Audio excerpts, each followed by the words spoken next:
sexto ano. Beijo da tia Fátima. Vamos lá? Vamos na gramática que eu passei para vocês para casa, tá? É o seguinte, eu marquei da página 107 à página 112. Na página 107 nós temos locução adjetiva, ou seja, locução adjetiva. Por que ela é locução? Porque ela é formada de mais de uma palavrinha. A função dela é de adjetivo, como o adjetivo simples, a mesma coisa. Logo, no meiozinho da página 107, nós temos lá, locução adjetiva. Aí temos o exemplo assim, ovos de ouro. De ouro. Então, eu tenho ovos de ouro. O que está classificando esse substantivo ovos? De ouro. Não é formado por mais de uma palavrinha, por isso que é chamado de locução adjetiva, tá? Se eu digo assim, por exemplo, ovos vermelhos, por exemplo. Vermelhos é um adjetivo, não é uma locução, é um adjetivo, que é formado de uma palavrinha só. Quando eu digo ovos de ouro, por exemplo, aí o que eu tenho? Eu tenho uma locução adjetiva, o de ouro, porque é formado de mais de uma palavrinha. Aí nós temos outros exemplos, por exemplo, boneca de pano. De pano é uma locução adjetiva, né? Por exemplo, boneca nova. Nós só temos um adjetivo, nova. Como eu tenho aqui de pano, deixou de ser um adjetivo e passou a ser uma locução adjetiva, tá? Tá caracterizando, né, especificando o substantivo que vem antes. Um, ovos, e o outro, boneca, tá? Aí nós temos uma janelinha verde com vários exemplos aqui. Logo mais no finalzinho da página temos chuva da manhã, ou por exemplo, chuva matinal. Se eu tenho chuva da manhã, eu tenho da manhã, chuva substantivo, da manhã locução adjetiva, e chuva matinal, eu tenho chuva substantivo e matinal adjetivo, tá? Vejam a diferença de adjetivo para locução adjetiva. Locução porque é formado de mais de uma palavrinha, ok? Com a mesma função. Página 107. Página 108, nós temos a interpretação de uma tirinha da Mônica. Tudo bem, tá? Logo abaixo fala sobre um tipo de artigo que é divulgação científica, só para conhecimento de vocês. Aqui não tem exercício. Na página 109, nós temos exercícios sobre locuções adjetivas, tá? Tem para vocês fazerem a relação de uma coluna com a outra coluna e uma interpretação de um parágrafo. Simples, vocês não vão encontrar dificuldades aí. Depois nós temos assim, na página 109, formação dos adjetivos. Aí nós temos, quais são os tipos de adjetivos que nós temos? Nós temos simples, formados de uma palavrinha só. Compostos, formados por mais de uma palavrinha. Primitivos, né, aqueles que dão origem a outros adjetivos. E derivados, aqueles que derivam, que vêm de uma outra palavrinha, formados de uma outra palavrinha. Por exemplo, um adjetivo simples, tem um exemplo aqui, amarelo. Feliz, né, alegre, ok? Compostos, por exemplo, amarelo, ouro. Vou usar o que está aqui. Franco-brasileiro, infanto-juvenil, então, ou seja, formado de mais de uma palavrinha. Então, nós temos aí um adjetivo o quê? Um adjetivo adjetivos compostos. Primitivos, aí eu tenho azul, por exemplo, blusa azul. Azul é um adjetivo primitivo, ele não vem de nenhuma outra palavrinha, tá?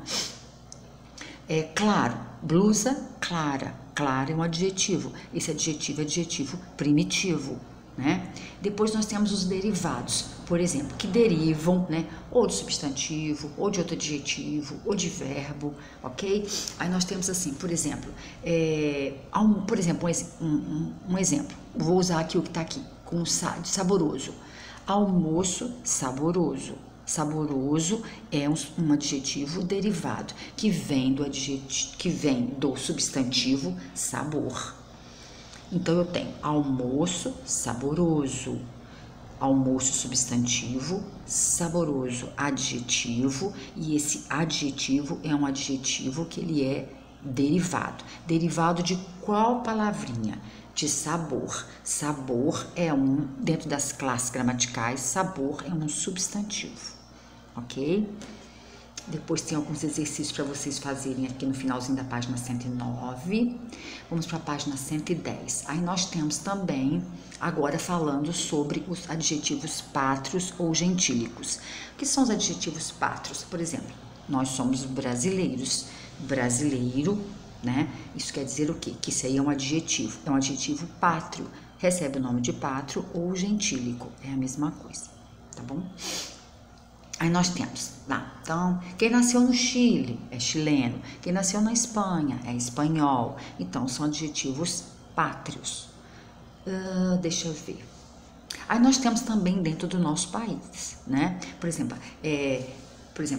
João nasceu lá no Acre.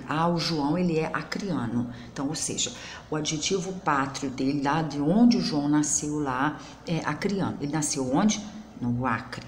Então, é o outro adjetivo pátrio, ok? Da região que ele mora. Muito bem. Deixa eu ver. Depois aqui temos alguns exemplos a mais. Aqui nós temos só 2 questõezinhas de exercício. Não tem muito aqui não. E depois na página 111 é a continuação, tem uma outra interpretação, tem uma interpretação de uma charge, tá? E falando no meio da página 111 nós temos falando sobre a posição do adjetivo. Por exemplo, nós temos assim, flores brancas, flores substantivo, brancas adjetivo. Depois nós temos flores azuis, mesma coisa, substantivo mais adjetivo. Depois nós temos assim, um homem grande, né? Um homem grande. Então, quer dizer que ele é alto, né? Ele é de estatura alta. Aí depois eu tenho assim, um grande homem. Aí nós estamos falando o quê? Nós estamos falando de uma qualidade deste homem. Nós estamos falando a respeito não da estatura dele, mas do quê? Do caráter dele. Que ele é um homem de bom caráter, ele é um grande homem, né? Depois temos uma mulher pobre, aquela que não tem recurso financeiro, né? Então é um recurso financeiro muito baixinho. Se eu digo uma pobre mulher, aí eu já não estou falando mais de recurso financeiro, nem da vida financeira dela. Eu estou falando que ela é assim, ela é sofrida, né? Ela é uma coitada, uma coitada. Entenderam? Então, a posição de determinados adjetivos na nossa fala ou na nossa escrita, ela pode mudar o sentido do que está sendo dito. Então, nós temos que atentar também para esse ponto. A colocação do adjetivo antes ou depois do substantivo, ok? Por conta do sentido que pode produzir. Página 112. Nós temos uma interpretação, um pequeno texto, tá? Sobre esse assunto mesmo, e no finalzinho falando sobre piada ou anedota e dando um exemplo, mas não tem exercício ainda. É só isso que nós estamos dizendo por hoje, que sobre a colocação do adjetivo, sobre o adjetivo simples, sobre o adjetivo composto, sobre o derivado, né? Sobre o primitivo, sobre a colocação dele antes ou depois do substantivo. Atentem para isso e façam os exercícios. No livro tem uma parte que fala sobre figuras de linguagem, fala sobre a personificação e a comparação. O que é a figura de linguagem? É a nossa fala, é quando nós usamos num sentido figurado, fazemos determinadas colocações em sentido figurado, não no sentido real do que é realmente. Então eu digo o seguinte, por exemplo, nós temos um pouquinho de sol lá fora. O sol atravessou a janela. O sol não veio, pulou a janela e entrou aqui dentro, né? Nós atravessamos, o animal atravessa, né? Pula a janela assim, a gente atravessa. Mas o sol não tem o poder de sair de lá e atravessar a minha janela. Então, ou seja, isso é personificação. Quando eu dou características humanas a seres inanimados, a animais, ou então a fenômenos, né? Da natureza, o sol, a lua, a terra, ok? Então, eu digo que o rio que passava pela cidade X, transbordava de alegria por ver a limpeza, né, ao seu redor. Rio não transborda de alegria, né? Isso é característica humana. Então, ou seja, eu estou personificando também. Isso é a nossa fala, é uma figura de linguagem. A comparação, o nome já diz, quando eu quero comparar uma coisa a uma outra coisa, uma pessoa a uma outra pessoa, né? Maria é inteligente como João. Estou comparando a inteligência de Maria à inteligência de João. Isso é uma comparação, isso é uma figura de linguagem, ok? Só isso do livro, foram as duas figuras de linguagem que foram citadas no livro. Existem outras tantas mais, mas por enquanto nós vamos até aí, tá? Façam os exercícios com atenção, depois façam na folhinha, deixem na escola, entreguem direitinho, porque senão não tem como pontuar as atividades de vocês, tá bom? Beijo da tia Fátima, fiquem com Deus.